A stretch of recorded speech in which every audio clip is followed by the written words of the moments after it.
Just half an hour ago, Andrea Leadsom announced she has quit the leadership race to be Prime Minister. Now, this shock announcement comes after she seemed to suggest in an interview she would make a better candidate because she's a mother, which must have hit her rival Theresa May pretty hard. So are you really viewed any less of a woman if you don't have children? What do you think, ladies? I thought it was a shame she stood down, but I can see why. In her statement, she said she's standing down. She doesn't even mention the hot issue of what her remarks about children. She says she's standing down because she only had 25% of the parliamentary party behind her, and we're in a time of crisis and we need a quick decision. So she's made it sound like, you know, I'm doing it for the good of the country.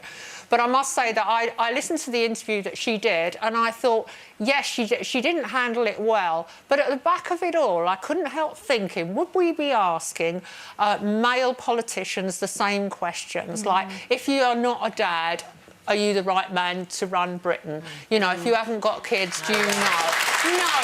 Now, the weekend before, Theresa May had given an interview to a Sunday newspaper where she talked about her great regret at not having children. I mean, I don't think that women should have to discuss their ovaries and fallopian tubes as a criteria of whether they're the right or wrong people to run Britain. I think that's terrible. But, you know, I'm someone who hasn't had children, but I don't think it makes me not understand other people. Well, I think I agree with what you just said there to a point, but in the case of Andrea Leadsom, the journalist didn't ask her. She brought it up herself. And I think what she said was so cruel because Theresa May has been very vocal about the fact that she was heartbroken that she wasn't able to have children. So in my opinion, Andrea Leadsom is not a woman's woman because a woman who is a woman's woman would never have ever said something like that because that's a low blow. That wasn't a man, that was her.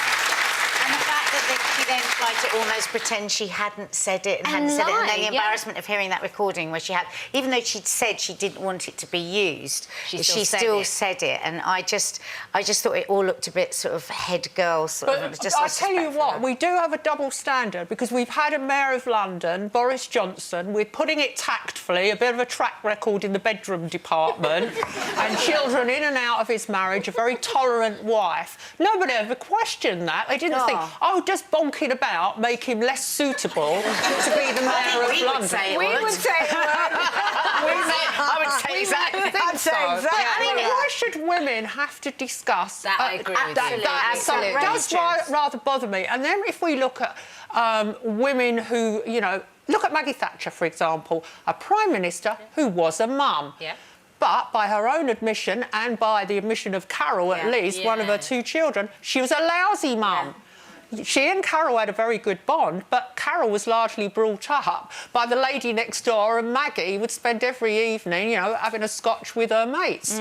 So I'm not saying that being a mum or not being a mum makes you a good boss. Well, that's what I was going to say. I mean, moving it on from the political points of view and all of that, do you feel that women are made to feel less, like they know less or they feel less because they haven't had children or... I mean, you haven't had children I haven't, yet. no. Do you ever feel that you're judged for that? No, I don't think I'm judged for not having children. I think I'm judged for being single. They're like, oh, is she a bunny boiler? Is she mad? I hope you say I'm just choosy because I'm a damn fine woman. No, I say I'm a bunny boiler.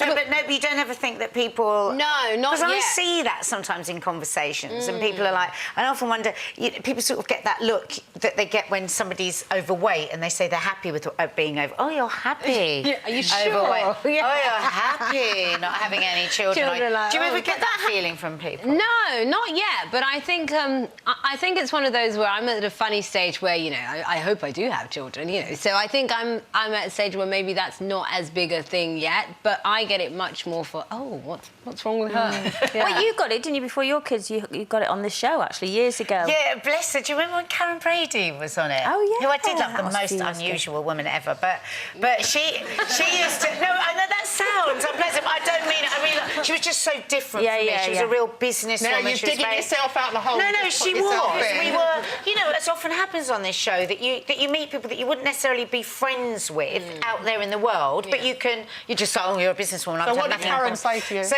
yeah, she always used to say, and she used to say it to Kay and I, we'd come off and we'd be like, oh, God, if she does that one more time. She would say, but once you've had children, you'll know. And it did used to drive me mad, because, I mean, I think this insinuation... had children. Yeah, but I think the insinuation that you cannot know what Yeah, but life or have any kind I've of got to say, when it is about certain subjects, You're because right. I remember I was on the show in those days as well, and I did have kids, and I remember sometimes you and Kay saying things, like if we were talking a kids' topic and you'd say things. And Karen was obviously just braver than me, because I used to sit there and think, you don't know, you haven't got kids. Yeah, but and it wasn't always change. about Look at kids. Andy No, but it Murray. wasn't always about He's a changed man since But it his wasn't kids always came along. about kids, the subject of children. The thought that you can't have empathy for many different situations until you've had a child. Oh, no, I don't agree with that. I think is Of really course you wrong. can, And I think that we're a couples obsessed world. We are. And I think that often if you're not in a couple, you can. And I think something it's up the with same you. with having children. I think yes, you might have a different opinion, but it doesn't mean you can't have empathy. If you thought that got heated, wait until you watch these and click here to subscribe. You may as well. It's totally free.